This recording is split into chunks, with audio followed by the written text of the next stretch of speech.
할렐루야, 오늘도 참 좋은 아침입니다. 아침은 하루의 시작입니다. 시작이 좋아야 끝이 좋습니다.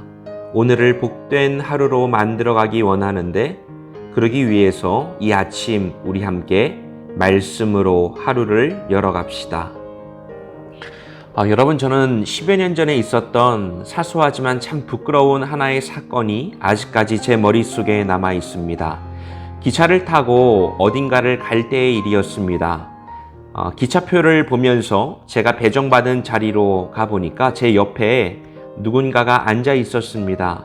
그러니 그분이 비켜주어야 제가 그 안쪽으로 들어가서 앉을 수 있었던 상황입니다. 저는 저 안쪽 자리에 내 자리가 있다는 것을 손짓하면서 들어가려고 했습니다. 그런데 이분이 저를 거들떠보지도 않고 가만히 계시는 거예요. 자세도 좀 껄렁껄렁한 것 같고 저를 무시하는 것처럼 여겨졌습니다. 지금 같으면 좀 더 정중하게 비켜달라고 요청했을 텐데 그땐 저도 참 삐딱했나 봅니다. 순간적으로 저를 무시한다고 느껴졌고 그런 사람에게는 예의가 필요 없다고 생각을 했습니다. 그래서 그냥 제 몸으로 밀고 들어가서 제 자리에 쿵 하고 앉았습니다. 그때서야 이분이 깜짝 놀라시면서 죄송하다고 고개를 연신 숙이시는 겁니다. 짙은 선글라스, 인사를 하면서도 다른 곳을 향하여 있는 모습을 보면서 그때야 알게 되었습니다. 이분은 앞을 보지 못하는 분이었습니다. 참 미숙하고 서툴렀던 저의 모습이었습니다. 그때부터 저는 경우에 맞지 않는 일을 만날 때에도 몇 번을 설명하고 상황을 살피는 습관이 생기게 되었습니다. 혹시라도 제 선입견과 오해로 인해서 잘못된 상황을 만들어갈까 걱정이 되기 때문입니다. 여러분은 어떠세요? 여러분은 이런 실수와 잘못을 겪으신 적이 있지 않습니까? 말씀은 이런 상황들에 대해서 우리들에게 어떤 이야기들을 풀어주고 있는지 우리 함께 들어보기 원합니다. 야고보서 2장 1절에서 4절 말씀입니다. 내 형제들아, 영광의 주 곧 우리 주 예수 그리스도에 대한 믿음을 너희가 가졌으니 사람을 차별하여 대하지 말라. 만일 너희 회당에 금가락지를 끼고 아름다운 옷을 입은 사람이 들어오고 또 남루한 옷을 입은 가난한 사람이 들어올 때에 너희가 아름다운 옷을 입은 자를 눈여겨보고 말하되 여기 좋은 자리에 앉으소서 하고 또 가난한 자에게 말하되 너는 거기 서 있든지 내 발등상 아래에 앉으라 하면 너희끼리 서로 차별하여 악한 생각으로 판단하는 자가 되는 것이 아니냐. 오늘 말씀은 야고보가 그리스도를 믿는 사람들에게 차별하지 말 것을 요청하고 있는 말씀입니다. 차별이라고 하는 것은 선판단, 선입견을 통해서 우리 안으로 들어오게 됩니다. 우리가 누군가를 충분히 경험하고 잘 안다면 당연히 그에 걸맞는 대우와 관계를 만들어가게 됩니다. 어떤 사람이 예민하고 화를 잘 내는 것을 알고 있습니다. 그럼 그 사람과 민감한 문제를 안 만들려고 할 것입니다. 또 어떤 사람은 친절하고 잘 알려줍니다. 그런 사람에게는 다른 사람들보다는 그 사람에게 더 연락해서 도움을 받기도 하고 또 어려운 부탁을 할 수도 있습니다. 사실 이것은 차별이라기보다는 그 사람에 대한 합당한 대우이며 관계성입니다. 문제는 우리가 잘 알지도 못하면서 이럴 것이다 막연하게 추측하거나 혹은 이러길 원한다 라고 하는 헛된 기대를 하면서 사람을 다르게 대하는 것이 문제입니다. 그럼 교회에서는 사람들에 따라 판단하는 모습이 없을까요? 당연히 있습니다. 사람의 눈은요, 자꾸만 차별을 만들어냅니다. 이런 상황을 우리 교회 상황 가운데 적용해서 찾아보면 마음이 부담스럽고 또 어려워질 수 있으니까 성경에 나와 있는 예를 통해서 조금 더 나눠보도록 하겠습니다. 만일 너희 회당에 금가락지를 끼고 아름다운 옷을 입은 사람이 들어오고 또 남루한 옷을 입은 가난한 사람이 들어올 때에 너희가 아름다운 옷을 입은 자를 눈여겨보고 말하되 여기 좋은 자리에 앉으소서 하고 또 가난한 자에게 말하되 너는 거기 서 있던지 내 발등상 아래에 앉으라 하면 너희끼리 서로 차별하여 악한 생각으로 판단하는 자가 되는 것이 아니냐 묻고 있습니다. 회당은요, 말씀을 듣고 예배하기 위해서 수많은 사람들이 오고 가는 곳입니다. 그런데 그 자리에 세상적으로 볼 때 잘난 사람 그리고 못난 사람이 들어옵니다. 그러면 사람들이 어떻게 반응한다는 거예요? 잘나 보이는 사람에게는 극진히 대접하여 좋은 자리를 내어주고 못나 보이는 사람에게는 앉든지 말든지 그냥 방치해 둔다는 거예요. 왜 그렇습니까? 기대할 수 있는 내용이 달라지기 때문입니다. 잘나 보이는 사람은요, 많은 헌금을 할 수 있습니다. 그 사람의 지위가 매력적으로 보이고요. 또한 영향력을 기대할 수 있습니다.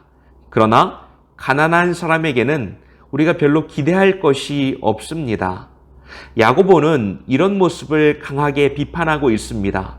교회는 절대로 그런 곳이 되면 안 된다. 세상의 논리, 세상의 방법은 어떨지 모르지만 절대로 교회는 그럴 수 없다는 거예요.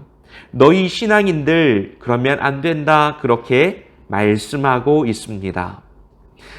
우리는 이 문제에 대해서 말씀의 증언을 윤리나 도덕적 차원의 문제라고 생각하기가 쉽습니다. 흔히 세상에서 말하는 것처럼 차별의 문제를 인권이나 인간에 대한 예우의 차원으로 접근하면 우리는 이 야고보서의 말씀을 오해하게 되는 겁니다. 말씀에서 차별을 금지하는 것은 보다 근본적인 원인, 그러니까 믿음의 내용을 담고 있습니다. 사도행전 15장을 보시면요, 바울이 이방인의 사도로 복음을 전하고 예루살렘으로 돌아와서 베드로와 야고보와 같은 지도자들에게 선교 보고를 하는 장면이 나옵니다. 우리 선교사님들 선교하시다가 교회로 돌아와서 보고하시는 것처럼 바울이 지금 그런 보고를 하고 있습니다. 그런데 여기에 아주 중요한 회의가 열려지게 됩니다. 관건은 이방인이 할례 없이도 구원을 받을 수 있는가라고 하는 매우 민감한 문제였어요. 당시 유대인에게 할례는 필수 조건이었기 때문에 할례를 받지 않은 사람은 하나님의 백성, 즉 구원받는 백성이 될 수 없었습니다. 너무 중요한 문제였죠. 그런데 이 회의에서 야고보가 아주 중요한 말을 합니다. 그러므로 내 의견에는 이방인 중에서 하나님께로 돌아오는 자들을 괴롭게 하지 말고 다만 우상의 더러운 것과 음행과 목매어 죽인 것과 피를 멀리하라고 편지하는 것이 옳다 이렇게 선언해버리는 거예요. 할례라고 하는 쓸데없는 조건을 가지고 하나님을 바라보고 있는, 이제 막 복음을 듣고 주님을 향하고 있는 그런 사람들의 마음을 막지 말라고 야고보가 막아서는 거예요. 더 중요한 게 있다고 말합니다. 그것은 우상에 더럽고 추악한 것을 피하는 것이 먼저지 왜 조건에 얽매여서 사람들이 하나님께로 나아가는 것을 가로막으려 하는가? 야고보가 바울이 편안한 마음으로 선교할 수 있도록, 또한 이방인들의 구원에 아무런 제약이 없도록 이 문제를 설명해주고 있습니다. 저는 이렇게 쉽게 말할 수 있지만 유대인의 입장에서 또 야고보에게 또한 베드로에게 이 문제는요, 할례를 포기하는 것 엄청난 결단이었습니다. 자신들의 존재 근거가 허물어지는, 그러나 복음 안에서 그들이 선택할 수밖에 없었던 매우 중요한 믿음의 선택이었다는 것입니다. 여러분, 그러고 보니까 이 차별에 관한 오늘의 말씀이 어떤 말로 시작하고 있는지가 선명하게 보여지게 됩니다. 내 형제들아, 영광의 주 곧 우리 주 예수 그리스도에 대한 믿음을 너희가 가졌으니 사람을 차별하여 대하지 말라. 왜 차별하지 말래요? 영광의 주 곧 우리 주 예수 그리스도에 대한 믿음을 당신들이 가졌기 때문입니다. 여러분들이요, 하나님에 대한 믿음, 예수 그리스도에 대한 믿음을 가졌기 때문입니다. 사도들이요, 영광의 주라고 하는 수식을 할 때는요, 늘 전제되어 있는 것이 있습니다. 영광이라고 하는 것은 어디로부터 오는 것인가? 예수님께서 우리를 위하여 죽으신 사건입니다. 그리고 그분께서 부활하신 사건입니다. 그것이 영광이 되었다는 것입니다. 그러니 너희들은 차별하지 말아라. 이 말은요, 예수 그리스도의 구속과 연관이 있다는 거예요, 없다는 거예요? 당연히 연관이 있습니다.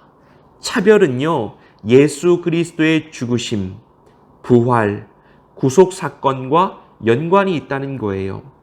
우리들이 차별과 싸워야 하는 이유, 그것은 예수 그리스도의 구속으로 말미암아 내가 죽음 가운데에 살아났다는 그 고백 때문입니다. 아무것도 자랑할 것이 없고 아무런 공로가 없으며 아무것도 그 일을 위해서 내가 한 일이 없기 때문에 우리는 그 무엇도 판단할 수 없다는 고백입니다. 이 말씀이 오늘을 살아가는 우리들의 구체적인 도전이 될 수 있기를 바랍니다. 내 기분이 좀 내키면 누군가에게 잘해주고 내 기분이, 내 마음이 막히면 막대해도 되고 이런 문제가 아니라 누군가를 판단하지 않고 정죄하지 않고 무시하지 않는 것은요, 내가 누구인지를 알고 하나님께서 나를 위하여 어떤 일을 베푸셨는지를 기억하며 예수 그리스도의 구속이 나에게 임하였음을 인정하는 믿음의 고백, 신앙의 행위임을 우리가 기억할 수 있기를 바랍니다. 우리 이 시간 함께 기도합시다. 믿음으로 맞서지 않으면 우리들의 눈은 늘 판단과 정죄와 차별로 내 이웃의 삶을 조각냅니다. 하나님은 그런 우리들에게 영광의 주, 곧 우리 주 예수 그리스도에 대한 믿음을 회복하라고 말씀합니다. 그 믿음이 누군가를 차별하고 누군가를 정죄하는 것을 막아줄 것입니다. 우리가 오늘을 살아갈 때에 내 안에 십자가의 정결케 하심과 주께서 보이신 그 사랑이 더욱 분명하여져서 복음의 증거자들로 오늘을 살아가게 하여 주옵소서. 누군가를 정죄하고 판단하기 이전에 주님의 그 사랑과 은혜가 내 삶을 감격시킴으로 감사와 기쁨으로 살아가는 그런 하루가 되게 하여 주옵소서. 성령님, 오늘도 연약한 내 마음을 강하게 붙들어 주옵소서. 우리 함께 기도합시다.